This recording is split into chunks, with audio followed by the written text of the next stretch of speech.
pàdé bàbá wa ìmáàmù Ọ̀fà wọn ti dé tòsí àwọn náà ní bàbá wa Sheikh Muhammad Daoud á lọ pàdé báyìí. Bàbá wa Amirul Mu'minin gbogbo ilé Ọ̀yọ́ bàbá mi Nasara Aki Alhaji wa Sheikh Ọ̀tẹ́ Salati ọkùnrin ogun tí dára kọjá Authentic Salati wọ́n ti wọ ojú agbo àwọn ni wọ́n ń jó ojú agbo báyìí. Òkè ní ayé Sheikh Authentic Salati òkè bí báyìí láàyè wọ́n wà bí wọ́n ti ń dé ní kí wọ́n máa bọ̀ wá òkè báyìí. Alhaji wa Sheikh Authentic Salati òkè ní ayé láàyè wọ́n wà bí a bá ti kí àwọn èèyàn tó kí wọ́n máa bọ̀ wá sókè ní àhí. Gẹ́gẹ́ bí tí a ti kí bàbá wa àwọn ẹnjìnìá wa Ìdòwú Abdulhamid wọ́n ti wà nídòkó Ọlọ́run wà àwọn náà ti dé ẹ máa wọlé ẹ máa rọra.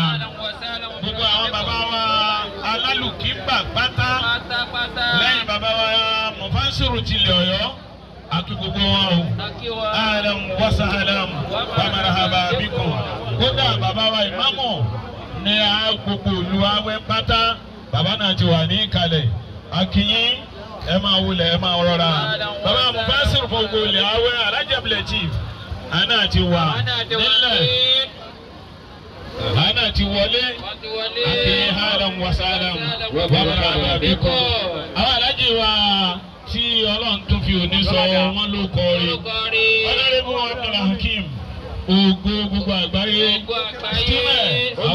àwọn ni wọ́n ń kí Alhaji Sheikh Authentic Salati ahlan wa sahlan wa marhaba bikum. Wọ́n fi wọ́n hàn gbogbo àwọn bàbá wa olóyè akí gbogbo àwọn bàbá wa olóyè gbogbo ìlú Ọ̀yọ́ látòkété délẹ̀ pátá á fi hàn bàbá wa Sheikh Abdulwahid Labrawa àbí kí gbogbo àwọn bàbá wa olóyè bàbá wa Aláàfin pátá lórí bàbá mi náà ta wà ń kalẹ̀ bàbá mi olóyè Agungbogbo wọn wà ń kalẹ̀ Fọlára mi wà ń Ọlọ́run níbi kankan sẹ́mi àlàáfíà yìí alákàrámà anábọ̀ Muhammad.